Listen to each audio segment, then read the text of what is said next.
નમસ્કાર વિદ્યાર્થી મિત્રો, આપણે લાસ્ટ લેક્ચરની અંદર ચર્ચા કરતા હતા રાસાયણિક સંયોગીકરણ માટેના નિયમોની. અને રાસાયણિક સંયોગીકરણ માટેના જે નિયમો હતા એની અંદર કુલ 3 નિયમોનો આપણે અભ્યાસ કર્યો હતો. 3 નિયમોની અંદર આપણે વાત કરીએ તો પહેલો નિયમ જોયો તો દળ સંચયનો નિયમ. આ દળ સંચયનો નિયમ જોયો તો એની અંદર થોડી વાત યાદ કરી દીધી. તો એન્ટોની લોવોઝિયરે આ નિયમ આપેલો, દહન પ્રક્રિયાનો તેને અભ્યાસ કરેલો અને એના આધારે એને સૂચન કર્યું કે દ્રવ્યનું સર્જન કે વિનાશ થઈ શકતું નથી. જે રીતે ઊર્જા સંરક્ષણનો નિયમ હતો તેવી રીતે આપણને મળતો હતો દ્રવ્યનું સર્જન કે વિનાશ થઈ શકતું નથી. એટલે આ દળ સંચયનો નિયમ જે પહેલો નિયમ જોયો તો તેના પછી જોયો તો બીજો નિયમ જોયો તો નિશ્ચિત પ્રમાણનો નિયમ. આ જે નિશ્ચિત પ્રમાણનો નિયમ હતો વૈજ્ઞાનિકનું નામ યાદ કરજો, જોસેફ પ્રાઉસ્ટે આપેલું. અને જોસેફ પ્રાઉસ્ટે નિયમ આપેલો એની અંદર કે કોઈ પણ સ્ત્રોતમાંથી આપણને સંયોજન મળ્યું હશે, કુદરતી નમૂનો લીધો હોય કે સંશ્લેષિત નમૂનો હોય, એની અંદર રહેલા તત્વોનું જે ટકાવાર દરથી પ્રમાણ હતું એ દરેક નમૂનામાં કેવું જોવા મળતું હતું? સરખું જોવા મળતું હતું. કયો નિયમ? કોપર કાર્બોનેટનો નમૂનો લીધો હતો. એની અંદર કુદરતી રીતે કોપર કાર્બોનેટ મળી આવ્યો હોય કે સંશ્લેષિત પ્રયોગશાળામાં બનાવેલો, કોપર, કાર્બન અને ઓક્સિજનની ટકાવારી પ્રમાણ એની અંદર કેવી જોવા મળતી હતી? સરખી જોવા મળતી હતી. તો આ જે સંયોજનો હશે એક કરતા વધારે સ્ત્રોતમાંથી મળતા કોઈ પણ રીતે મળેલું હશે સંયોજન, પણ એમાં રહેલા તત્વોનું ટકાવાર પ્રમાણ કેવું હશે? નિશ્ચિત હોય છે. તે જોયો તો આપણે નિશ્ચિત પ્રમાણનો નિયમ. નિશ્ચિત સંગઠનના નિયમ તરીકે પણ ઓળખાતો હતો. એટલે આ જોયો તો આપણે અગાઉના લેક્ચરમાં બીજો નિયમ. તેના પછી વાત કરીએ ત્રીજો નિયમ જોયો તો ગુણક પ્રમાણનો નિયમ. આ ગુણક પ્રમાણનો નિયમ આપ્યો તો ડાલ્ટને અને એની અંદર ખાસ વાત કરી હતી કે જ્યારે કોઈ તત્વ હશે, જ્યારે બે તત્વો હશે એ સંયોજાય અને એક કરતા વધારે સંયોજન બનાવતા હોય, એટલે જ્યારે બે તત્વો સંયોજાઈને એક કરતા વધારે સંયોજન બનાવે છે ત્યારે એક તત્વના નિશ્ચિત દળ, જે એક તત્વ છે એ બીજા તત્વના નિશ્ચિત દળ સાથે સંયોજાય ત્યારે એ સાદી પૂર્ણાંક સંખ્યાના ગુણોત્તરમાં એ મૂલ્ય જોવા મળતું હતું. ઉદાહરણ આપણે ખાસ અહીંયા લીધું હતું હાઇડ્રોજન અને ઓક્સિજન, કે હાઇડ્રોજન ઓક્સિજનના 1 મોલ સાથે જોડાય તો પાણીનો અણુ બનાવતો હતો, અને ઓક્સિજનના 2 મોલ અણુ લીધા હોય એટલે કે ઓક્સિજનનું પ્રમાણ 16 ગ્રામ હોય તો પાણી, અને ઓક્સિજનનું પ્રમાણ O2 32 ગ્રામ લીધું હોય તો હાઇડ્રોજન પેરોક્સાઇડ મળતું હતું. અને અહીંયા બંને વચ્ચેનો જે 100:32 નો આપણે ગુણોત્તર લેતા હતા એ પ્રમાણે અહીંયા સાદું એમ કે પૂર્ણાંક સંખ્યામાં મૂલ્ય મળશે તેની વાત કરી હતી. આજે હવે ચોથો નિયમ જોવાનો આપણે, ગેલ્યુસેકનો વાયુમય કદનો નિયમ. અને અગાઉ તમને ખાસ કીધું એમ કે 2 માર્ક્સના પ્રશ્નોની અંદર આ નિયમ થિયરી વાઇઝ પૂછી શકાય, પણ પ્રોબ્લેમ એ થશે કે નિયમ તમને પૂછાયો કોઈ તમે લખી દેશો આડોઅવળો એકબીજામાં મિક્સ થવાની સંભાવના. એટલે કયા નિયમ કયા વૈજ્ઞાનિકે આપ્યો એ નિયમનું જે ખાસ સેન્ટેન્સ આવતું હોય, અહીંયા વૈજ્ઞાનિકો આપેલા જે સેન્ટેન્સ હશે જેનું વિધાન એની અંદર કોઈ ચેન્જીસ થવો જોઈએ નહીં. અને ઉદાહરણ સહિત દરેક નિયમની જે સમજૂતી આપેલી છે તે 2 માર્ક્સની અંદર તમારે અહીંયા સમજાવવાની રહેશે. તો હવે ચોથો નિયમ જોઈએ આપણે, ગેલ્યુસેકનો વાયુમય કદનો નિયમ. નામ ઉપરથી જ આમ ખબર પડી જાય છે કે વાયુ માટેની અહીંયા વાત કરેલી હશે. અને ગેલ્યુસેકનો વાયુમય કદનો નિયમ તો ગેલ્યુસેકે આપેલો હોય તો એના ઉપરથી નામ પડતું હોય. તો વાત કરીએ એની અંદર ગેલ્યુસેકનો વાયુમય કદનો નિયમ. ગેલ્યુસેક નામના વૈજ્ઞાનિકે વાયુમય કદનો નિયમ આપેલો, અને ખાસ અહીંયા ધ્યાનમાં લેજો આ નિયમ ફક્ત વાયુ માટે હતો, એટલે પ્રવાહી અવસ્થા કે ઘન અવસ્થા માટે આ નિયમ લાગુ પડવાનો નથી. તો ગેલ્યુસેકે આ વાયુમય કદનો નિયમ આપેલો. હવે એને કરેલા પ્રયોગો દરમિયાન જેને અવલોકન કર્યું એના ઉપરથી જેને નિયમ આપ્યો કે જ્યારે રાસાયણિક પ્રક્રિયામાં વાયુઓ સંયોજાય છે અથવા ઉત્પન્ન થાય છે. સંયોજાય એટલે પ્રક્રિયકો કોઈ અલગ અલગ 2 વાયુ હોય, દાખલા તરીકે હાઇડ્રોજન વાયુ અને ઓક્સિજન વાયુ લીધેલા હોય અને જોડાઈને પાણીની બાષ્પ બનાવતા હોય, તો એ જે વાયુ સંયોજાય અથવા કોઈ પ્રક્રિયામાં વાયુ શું થતો હોય? ઉત્પન્ન થતો હોય. એટલે અહીંયા 2 શબ્દોના મતલબ સમજજો કે જ્યારે રાસાયણિક પ્રક્રિયામાં વાયુઓ સંયોજાય એટલે 2 વાયુઓ જોડાયા હોય અથવા કોઈ પ્રક્રિયામાં નિપજમાં શું થયા હોય? ઉત્પન્ન થયા હોય ત્યારે, એટલે આ ઘટના ઘટી સીધી વાત છે, પણ ત્યારે જો વાયુ સમાન તાપમાન અને દબાણે હોય એટલે એ વખતેની જે પ્રક્રિયા પરિસ્થિતિ કહીએ સમાન તાપમાન અને દબાણે હશે તો તેમના કદ સાદો ગુણોત્તર દર્શાવે છે. એટલે એ વખતે જો આ પરિસ્થિતિમાં જે વાયુ લીધેલા તે સમાન તાપમાન અને દબાણે હશે, ખાસ અંડરલાઈન કરજો કે ત્યારે જો વાયુ સમાન તાપમાન અને દબાણે હોય તો તેમના કદ સાદો ગુણોત્તર દર્શાવે છે.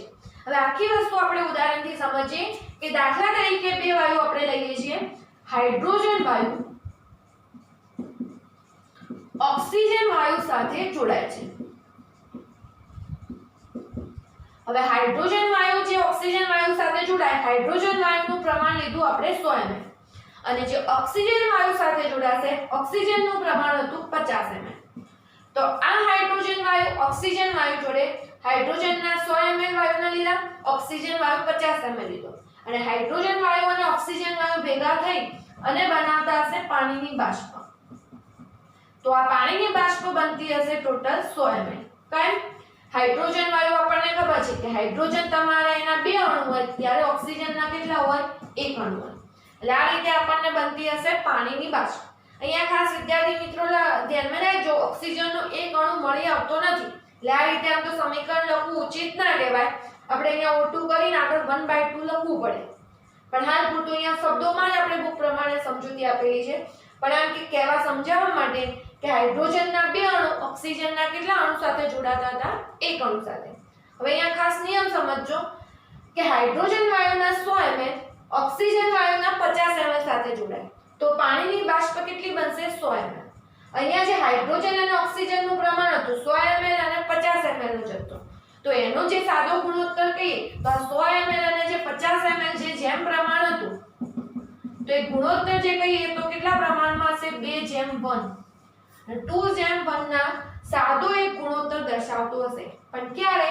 સમાન તાપમાન અને દબાણ હશે તો જે વાયુ સંયોજાય અથવા ઉત્પન્ન થાય એ દરમિયાન જો વાયુ સમાન તાપમાન અને દબાણે હોય તો તેમના કદ આ રીતે કોઈ સાદો ગુણોત્તર દર્શાવતો હશે.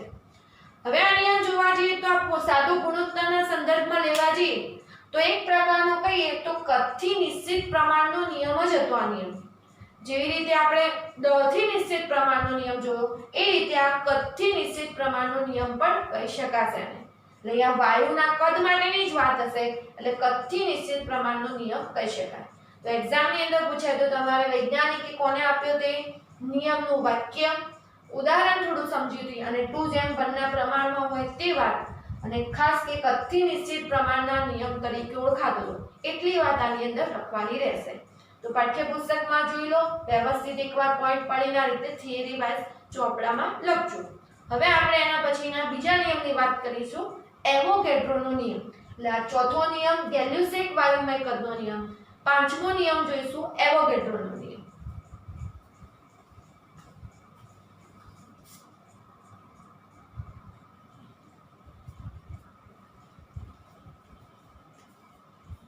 તેના પછી જોઈશું એવોગેડ્રોનો નિયમ. પાંચમો નિયમ જે કીધો આપણે એવોગેડ્રોનો નિયમ, એવોગેડ્રોએ રજૂ કરેલો વૈજ્ઞાનિકના નામ ઉપરથી આ પણ નિયમનું નામ છે. હવે એવોગેડ્રોના નિયમે એવોગેડ્રોએ શું સૂચન કર્યું કે સમાન તાપમાને અને દબાણે વાયુઓના સમાન કદ સમાન સંખ્યામાં અણુઓ ધરાવે છે. હવે અહીંયા વસ્તુ સમજજો, સમાન તાપમાને અને દબાણે મતલબ કે જે બે વાયુ લીધા હોય, દાખલા તરીકે આપણે ઉદાહરણ લઈએ કે આપણે અલગ અલગ બે વાયુ, હાઇડ્રોજન વાયુ લીધેલ છે, નાઇટ્રોજન વાયુ લીધેલ. બંને વાયુ આપણે હાઇડ્રોજન વાયુ, નાઇટ્રોજન વાયુ અલગ અલગ લીધેલ છે. પણ આ હાઇડ્રોજન વાયુ અને નાઇટ્રોજન વાયુ જે તાપમાન અને દબાણે લીધેલું છે 25°C તાપમાને આ પણ લીધેલ છે, 25°C નાઇટ્રોજન પણ લીધેલ છે. દબાણ આનું પણ એક વાતાવરણ રાખેલું છે, આ વાયુનું પણ એક વાતાવરણ. તો સમાન તાપમાન અને દબાણે જો તમે વાયુ આ રીતે લીધેલા હશે તો વાયુઓના સમાન કદ અને કેટલા સમાન કદ, આ પણ દાખલા તરીકે 100 ml લીધું હોય, આ પણ 100 ml લીધું હોય એટલે કેટલી સ્થિતિ થઈ? તાપમાન આપણે 25°C બંનેનું ફિક્સ રાખ્યું, દબાણ જે કહીએ એક વાતાવરણ નક્કી રાખ્યું. એટલે આ પહેલી શરતનું પાલન થઈ ગયું. સમાન તાપમાને અને દબાણે વાયુઓના સમાન કદ, સમાન કદ એટલે બંનેનું કદ કેટલું આપણે લઈ લીધું હતું? 100 ml 100 ml સરખું લઈ લીધું હતું. તો બંનેના સમાન કદ સમાન સંખ્યામાં અણુઓ ધરાવે છે. તો જો સમાન કદ પણ હશે તો એની અંદર આવેલા અણુઓની સંખ્યા પણ કેવી હશે? સરખી હશે. આ નિયમ હતો એવોગેડ્રોનો નિયમ. ફરીથી સમાન તાપમાને અને દબાણે વાયુઓના સમાન કદ, મતલબ ત્રણ વસ્તુ સરખી લેવાની: સમાન તાપમાન, સમાન દબાણ અને સમાન કદ. એટલે આટલી વસ્તુ જો સરખી હોય તો સમાન સંખ્યામાં અણુ હોય, એટલે કે બે અલગ અલગ વાયુ હોય, અહીંયા ઓક્સિજન વાયુ પણ જો એટલી સ્થિતિ લીધેલો હોય તો એની અંદર અણુઓની સંખ્યા સમાન તાપમાન, દબાણ અને કદે કેવી હશે? સરખી હશે. જેટલી પણ મળતી હોય એ સંખ્યા અણુઓની કેવી મળવાની? સરખી મળવાની. તો આ હતો એવોગેડ્રોનો નિયમ. સમાન તાપમાને અને દબાણે વાયુઓના સમાન કદ, એટલે ત્રણ વસ્તુ અહીંયા સમાન ખાસ લેવાની. તો સમાન સંખ્યામાં અણુઓ ધરાવશે. ખાસ એવોગેડ્રો એને જે નિયમ આપ્યો એની મદદથી એવોગેડ્રો પરમાણુ અને અણુ વચ્ચેનો ભેદ સમજાવી શક્યા હતા. જે હાલના સમયમાં તો આપણે પરમાણુ અને અણુ વચ્ચેનો ભેદ સમજી શકીએ છીએ, પણ એ સમયમાં સૌપ્રથમ એમ કહે કે પરમાણુ અણુ અને અણુ વચ્ચેનો જે ભેદ હતો તે એવોગેડ્રો સમજાતો. પરમાણુ અને અણુ વચ્ચેનો ભેદ કહી દઈએ તો આપણે દાખલા તરીકે એક જ લઈએ હાઇડ્રોજન, તો હાઇડ્રોજન પરમાણુ કહેવાશે. હાઇડ્રોજન બીજા હાઇડ્રોજન પરમાણુ સાથે કોઈ ચોક્કસ બંધ બનાવીને જોડાશે તો જે H2 બનશે, આ H2 નો શું બનતો હશે? અણુ બનતો હશે. તો એ સમયમાં એવોગેડ્રો પરમાણુ અને અણુ વચ્ચેનો જે ભેદ હતો તો આ પરમાણુ અને અણુ વચ્ચેનો ભેદ સમજાવી શક્યા હતા. હવે એને જે ઉદાહરણ લીધું હતું ખાસ કે આ સમજાવવા માટે આપણે ફરીથી પાણીની જે બાષ્પ બનતી હતી એ ઉદાહરણ લઈ લઈએ. ત્યારે અણુ પરમાણુ વચ્ચેના ભેદ વચ્ચેની જે સમજૂતી હશે તો એનો અને ખાસ આ સમાન તાપમાને જે કદની વાત, કદ અને એક વાત હતી એનો આપણને ખ્યાલ હશે કે હાઇડ્રોજનના બે કદ ઓક્સિજનના કેટલા કદ સાથે જોડાશે? એક કદ સાથે જોડાય. તો પાણીના બે કદ જેટલી બાષ્પમાંથી, મતલબ કે પાણીના બે કદ પાણીની બાષ્પના બે કદ મળશે. હવે અહીંયા આપણે ઉદાહરણ જોઈએ તો એક ચોરસ પેટી આપણે સરખા કદની લીધેલી છે અહીંયા પહેલા, તો એમાં હાઇડ્રોજનના એક કદ, બીજા હાઇડ્રોજનના પણ એક કદ, મતલબ કે હાઇડ્રોજનના એક અને એક એવી રીતે કહીએ તો હાઇડ્રોજનના બે કદ લીધા. સામે તમે ઓક્સિજનના કેટલા લઈએ છીએ? બે કદ લઈએ. મતલબ સમાન તાપમાને અને દબાણે હાઇડ્રોજનના બે કદ, મતલબ કે એક એક પેટી લીધી એમાં તો દરેકનું કદ કેટલું સરખું? એક કદ. અહીંયા ઓક્સિજનનું પણ કદ કેટલું લીધું? એક કદ. તો આટલું કદ હશે ત્યારે હાઇડ્રોજનનું એક કદ હોય, હાઇડ્રોજનનું બીજું એક કદ અને ઓક્સિજનનું એક કદ લીધું હોય. પરમાણુની સંખ્યા બંનેમાં જુઓ તો બધામાં સરખી હશે. તો પાણીની જે બાષ્પ મળતી હશે એ કેટલી મળવાની? ટોટલ બે કદ મળતી હશે. બે કદ કેમ? બે હાઇડ્રોજનના પરમાણુ એક ઓક્સિજન સાથે જોડાતા હોય. એટલે અહીંયા બે પરમાણુ જે હાઇડ્રોજનના હશે એ બે પરમાણુ હાઇડ્રોજનના જે લઈએ એ ઓક્સિજનના કેટલા પરમાણુ સાથે જોડાશે? એક જ પરમાણુ સાથે જોડાતો હશે. તો આ રીતે આપણે જે કહીએ જે પાણીની બાષ્પ કહીએ, આ પાણીની બાષ્પ છે આપણને કેટલી મળતી હશે? બે કદ મળતી હશે. આપણને જે પુસ્તકની અંદર ચોરસ પેટીમાં જે ઉદાહરણ આપેલું છે જે કલરિંગ આકૃતિ કહીએ એની મદદથી જે સમજાવેલું છે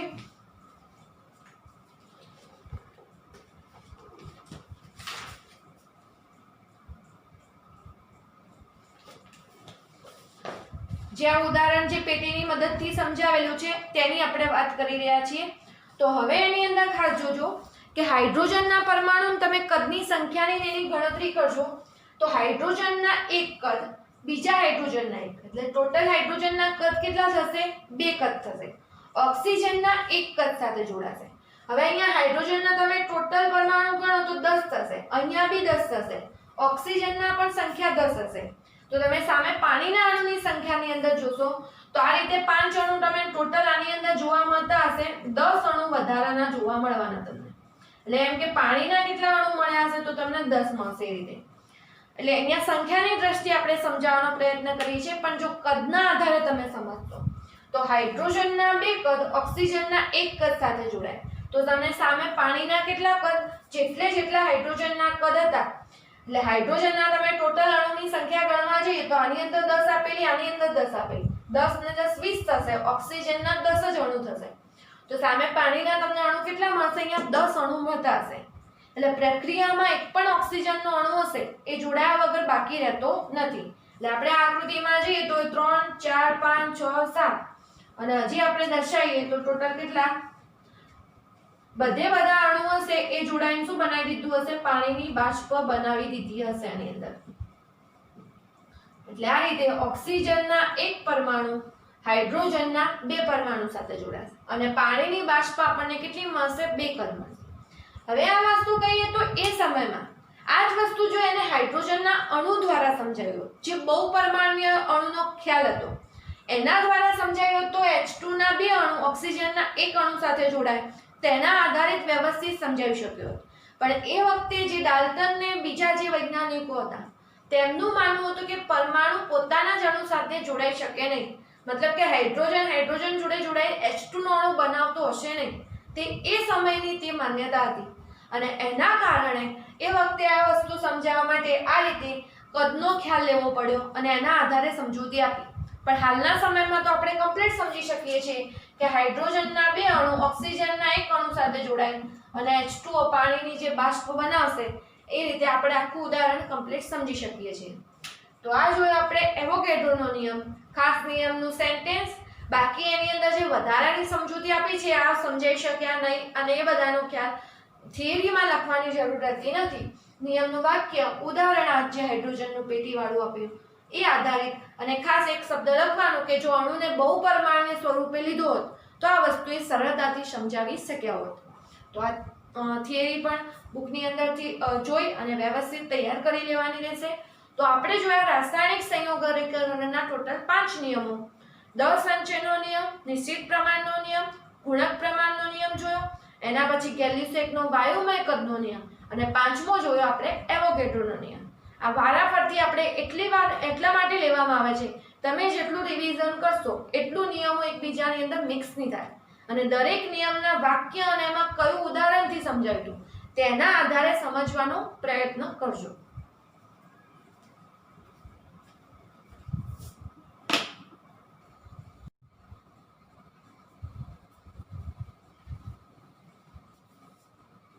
હવે જોઈશું આપણે બીજો એક થિયરીમાં 3 માર્ક્સનો પૂછી શકાય તેવો પ્રશ્ન, ડાલ્ટનનો પરમાણ્વીય સિદ્ધાંત.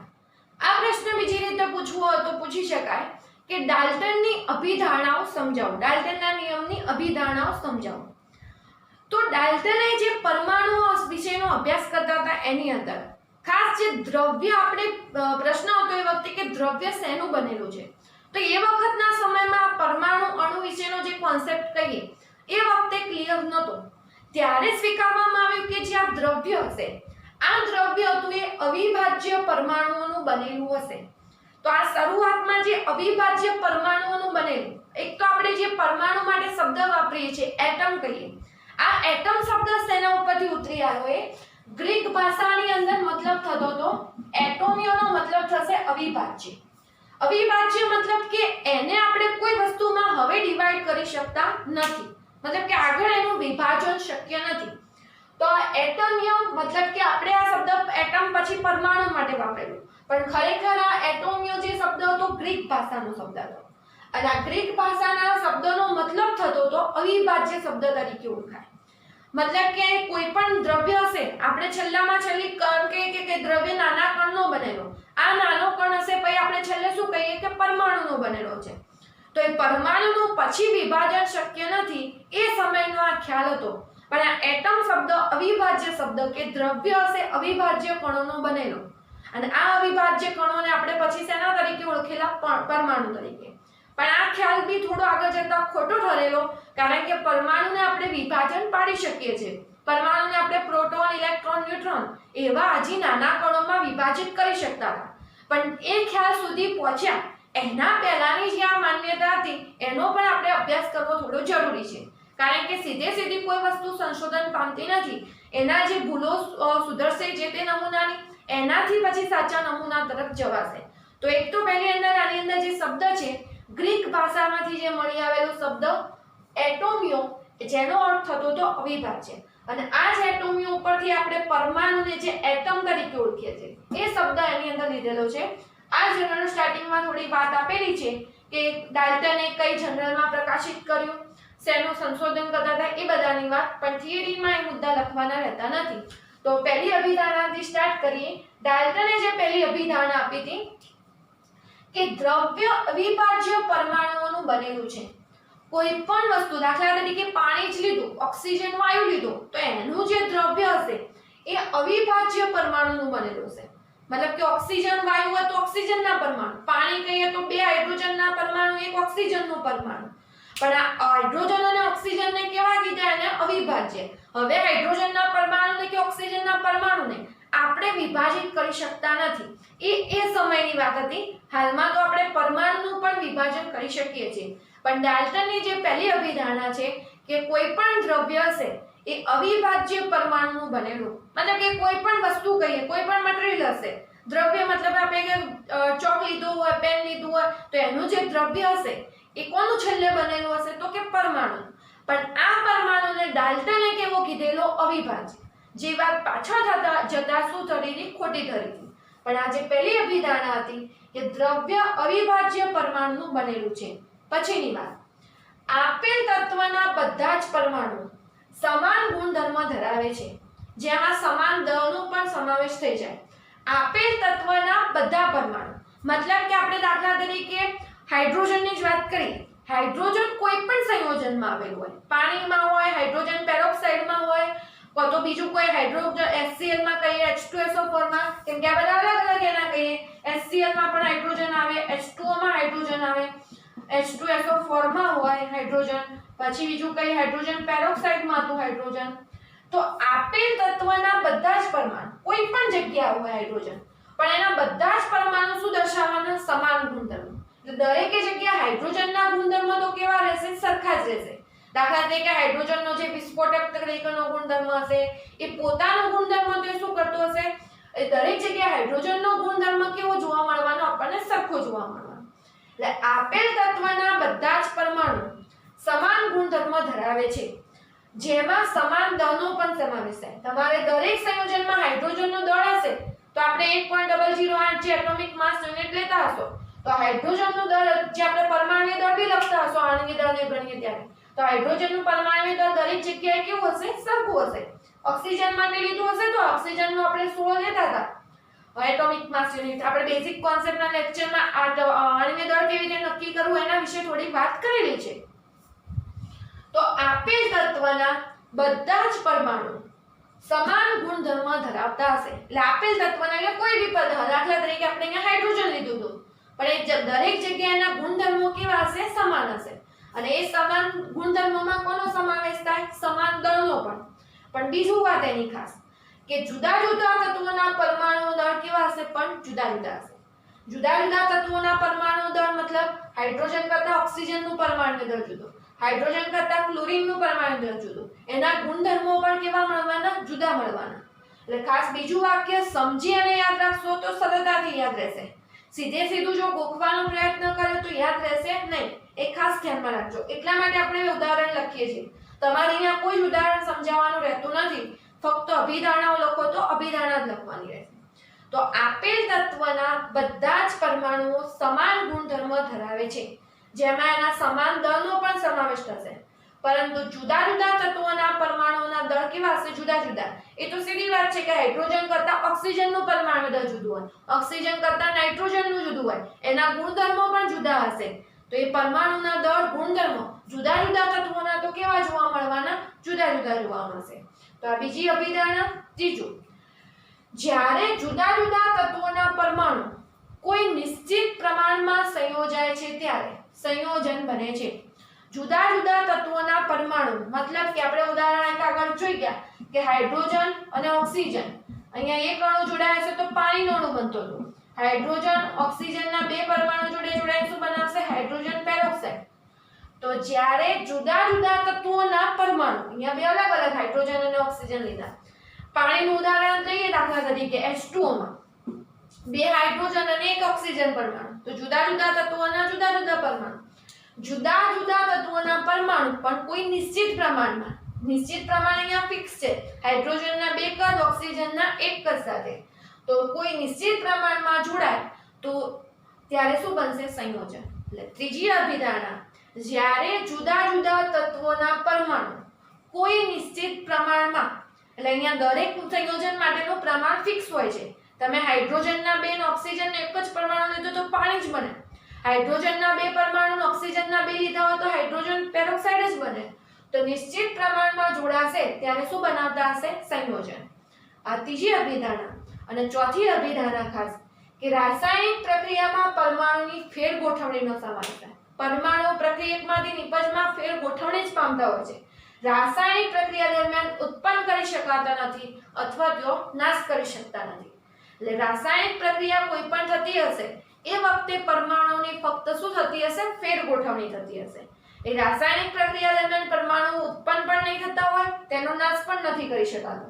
રાસાયણિક પ્રક્રિયામાં પરમાણુની ફેર ગોઠવણીનો સમાવેશ થાય છે.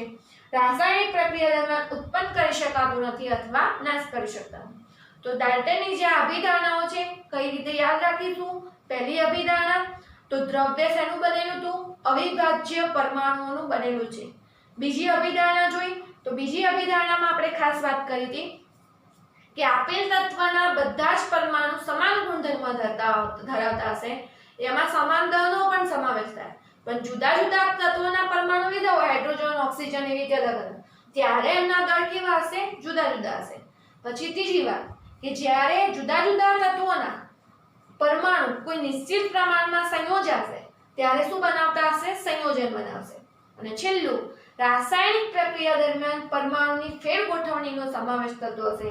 રાસાયણિક પ્રક્રિયા દરમિયાન ઉત્પન્ન પણ નહીં થાય અને નાશ પણ તેનો થઈ શકતો નથી.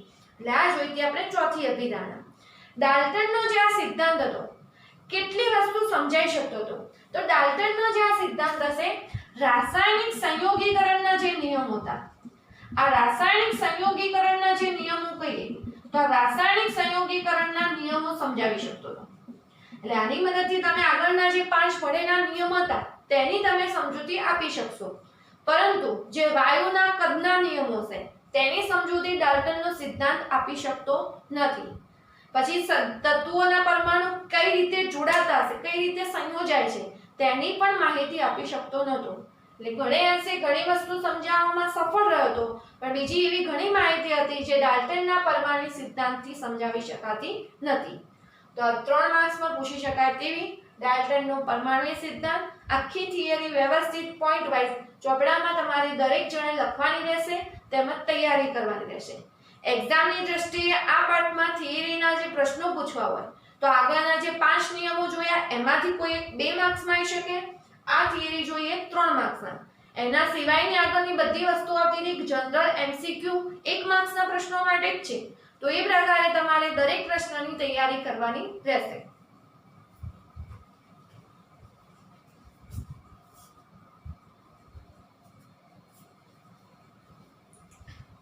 ડાલ્ટનના પરમાણુ સિદ્ધાંત પછી ચર્ચા કરીશું આપણે પરમાણુ દળ વિશે. આપણે આણ્વીય દળની ગણતરી જે કરી એમાં પરમાણુ દળનો તો ઉપયોગ કરીએ છીએ, પણ આ પરમાણુ દળની ગણતરી કઈ રીતે કરવામાં આવી હતી તે બધી વસ્તુ સમજવા માટે ખાસ પરમાણુ દળનો અભ્યાસ કરીએ છીએ. હાલમાં તો આપણે કોઈ તત્વનું પરમાણુ દળ, કોઈ પરમાણુનું પરમાણુ દળ માપવું હશે તો આપણે એના માટે ઉપયોગ કરતા હશો સ્પેક્ટ્રોમેટ્રી પદ્ધતિ. જે સ્પેક્ટ્રોમીટર નામનું સાધન આવે, આ સ્પેક્ટ્રોમીટર સાધનની મદદથી જે સ્પેક્ટ્રોમેટ્રી કહેવાશે, આ સ્પેક્ટ્રોમેટ્રી માસ સ્પેક્ટ્રોસ્કોપી જેવા સાધનની મદદથી આપણે જુદા જુદા પરમાણુના દળ નક્કી કરી શકતા હતા. જેમાં અલગ અલગ સ્પેક્ટ્રા મેળવવામાં આવે અને એના ઉપરથી નક્કી થતું હશે, જે તમે ફિઝિક્સમાં એમાં બી થોડું એનો આગળ ડિટેલમાં અભ્યાસ કરશો. પણ હાલ જે કેવું હોય તો પરમાણુના જે દળ હશે હાલમાં તો સ્પેક્ટ્રોમેટ્રીથી નક્કી કરી શકતા હતા, પણ પહેલાના સમયમાં જ્યારે આવી કોઈ પદ્ધતિ શોધાયેલી નથી તો તત્વોના પરમાણુ દળ નક્કી કરવા માટે શાનો ઉપયોગ કર્યો? તો પહેલા તો જે હાઇડ્રોજન પરમાણુ કહી, હાઇડ્રોજન પરમાણુ જે સૌથી હલકો પરમાણુ હતો. આપણે જાણીએ છીએ કે સાદામાં સાદું બંધારણ હાઇડ્રોજન પરમાણુનું છે, એક પ્રોટોન અને એક ઇલેક્ટ્રોનનું. તો હાઇડ્રોજન પરમાણુનું જે આશરે કહીએ 68 શબ્દ વાપરેલો છે, મતલબ આશરે હાઇડ્રોજનનું પરમાણુ દળ 1 એકમ લઈ લીધું અને એના સાપેક્ષે બીજાના દળ કેવા હતા, એનાથી કેટલા ગણું ભારે હતા એવી ગણતરી કરી અને બીજા તત્વોના પરમાણુ દળ હતા એ શરૂઆતના સમયમાં આપવામાં આવતા હતા. પછીની વાત કરીએ તો પછીના અને હાલના સમયમાં પણ જે પરમાણુ દળ આપણે જે એક્ઝામ્પલમાં એમાં ખાસ ઉપયોગ કરતા હોય છે આણ્વીય દળ અને એ ગણવા માટે, તો એના માટેની જે હાલની પદ્ધતિ જે કહીએ, હાલ આપણે જે એટોમિક માસ યુનિટ એકમનો ઉપયોગ કરીએ છીએ તે પદ્ધતિ હતી કાર્બનના આધારિત, એટલે કે એક કાર્બનના દળના આધારિત એટોમિક માસ યુનિટ પદ્ધતિ આપેલી ને એનો હાલમાં ઉપયોગ કરીએ છીએ. તો આ પદ્ધતિ માટે શું કર્યું, તો જે કાર્બન C12 હતો, આ કાર્બન જે C12 હતો એનું દળ માપી અને એના દળને 1 એકમ કહી દીધું. હવે C12 જે કાર્બનનો એક સમસ્થાનિક હતો, અહીંયા શબ્દ ક્લિયર કરી દઈએ, સમસ્થાનિક. કાર્બનના અલગ અલગ સમસ્થાનિક હતા, C12 હોય, C13 હોય, C14 હોય. આપણે અહીંયા ઉપર બતાવીએ છીએ કોની સંખ્યા હોય, પ્રોટોન અને ન્યુટ્રોનની સંખ્યાનો સરવાળો. પ્રોટોન એ 6 હોય, ન્યુટ્રોન એ 6 હોય તો C12 હશે. પ્રોટોન 6 હોય પણ ન્યુટ્રોન 7 હોય તો 13, અને પ્રોટોન 6 હોય પણ ન્યુટ્રોન 8 હોય તો 6 અને 8 14. આવા કાર્બનના આપણને અલગ અલગ 3 સમસ્થાનિકો મળતા હતા, C12, C13, C14. એમાં કાર્બનના કયા સમસ્થાનિકને લીધો, C12 ને. એટલે કાર્બન જે C12 હતો, કાર્બન 12 તરીકે કહીએ ત્યારે ખબર પડી જવો જોઈએ કે કાર્બનનો આર્ય સમસ્થાનિક લીધેલો છે, જેમાં પ્રોટોન 6 અને ન્યુટ્રોન 6 હશે તેની વાત કરેલી છે.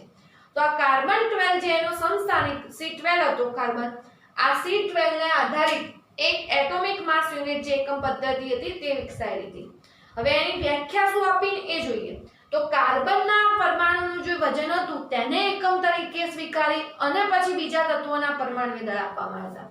તો જો એક કાર્બનનું પરમાણુ દળ, એક જ કાર્બનનું દળ માપવામાં આવ્યું તો એક કાર્બનનું દળ આપણને મળતું હતું 1.992648 × 10⁻23 ગ્રામ. આ એક કાર્બનના દળનો એનો જે 12મો અંશ હતો તેને કીધું હતું એટોમિક માસ યુનિટ. એટલે જે એક પરમાણુ દળ એકમની વ્યાખ્યા કેવી હોય, કો તો એટોમિક માસ યુનિટ જે કહીએ, આ AMU શબ્દ લખાય એનું ફૂલ ફોર્મ થશે એટોમિક માસ યુનિટ. તો આ એટોમિક માસ યુનિટ હતો કાર્બન 12 ના પરમાણુ દળના 1/12 અંશ જેટલો હશે. એટલે એનો 12મો ભાગ લઈ દઈએ. કાર્બનનું પરમાણુ દળ હતું એક કાર્બનના પરમાણુ દળ, એનો જે 12મો ભાગ હશે, 12મો અંશ હશે, તેને કહેવાતું હતું એક એટોમિક માસ યુનિટ, કો તો એક પરમાણુ દળ. હવે કઈ રીતે, તો આપણે જો ગણતરી મૂકીએ તો કાર્બનનો જે એક પરમાણુ હતો એનું દળ કેટલું હતું, તો કાર્બનના એક પરમાણુનું દળ હતું 1.992648 × 10⁻23 ગ્રામ ભાગ્યા 12 કરીએ તો આનો જે જવાબ મળશે એ કેટલો મળતો હશે, એનો જવાબ આપણને આટલો મળશે 1.66056 × 10⁻24 ગ્રામ. એટલે એક કાર્બન પરમાણુના દળનો 12મો અંશ લઈએ તેની વ્યાખ્યા કરી હતી એક એટોમિક માસ યુનિટ. ફરીથી એક કાર્બન પરમાણુના દળને પ્રમાણિત ગણી આ કાર્બન પરમાણુનું દળ હતું એનો 12મો અંશ, 12મો ભાગ કરીએ અને જે કિંમત મળતી હતી તે કહેવાતી હતી એટોમિક માસ યુનિટ, અને એના આધારિત અન્ય તત્વોના પરમાણુ દળ ગણવામાં આવતા હતા, જે અત્યારે આપણે એટોમિક માસ યુનિટ એકમમાં દર્શાવીએ છીએ તે. એટલે કઈ રીતે આવ્યું ફરીથી સમજી લેજો. આ વસ્તુ ખાસ એ કઈ આ બુકમાં આપેલી નથી, એ થોડી એક્સ્ટ્રા નોંધ કરજો કે એક કાર્બનનું દળ હતું 1.992648 × 10⁻23 ગ્રામ. એનો 12મો ભાગ કરીએ એટલે આનો નાનો તમે ભાગ્યા 12 કરશો તો જવાબ મળતો તો 1.66056 × 10⁻24 ગ્રામ. આ જ કિંમત હતી એક એટોમિક માસ યુનિટની.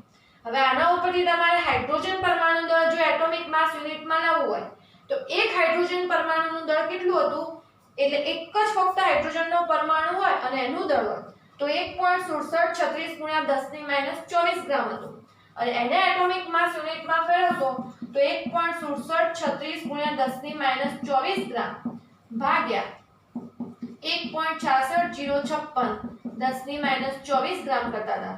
10⁻24 10⁻24 નીકળી જાય, આનો જવાબ આવતો તો 1.008 એટોમિક માસ યુનિટ. એટલે એટોમિક માસ યુનિટમાં આપણે કન્વર્ટ કરવા માટે આ રીતે, અને સીધી વાત હતી કે ત્રિરાશિ કેવી મૂકવી પડે એની અંદર કે 1.66 10⁻24 ગ્રામ બરાબર 1 AMU, તો 1.6736 × 10⁻24 બરાબર કેટલા AMU, તો સીધો એકમ 1.008.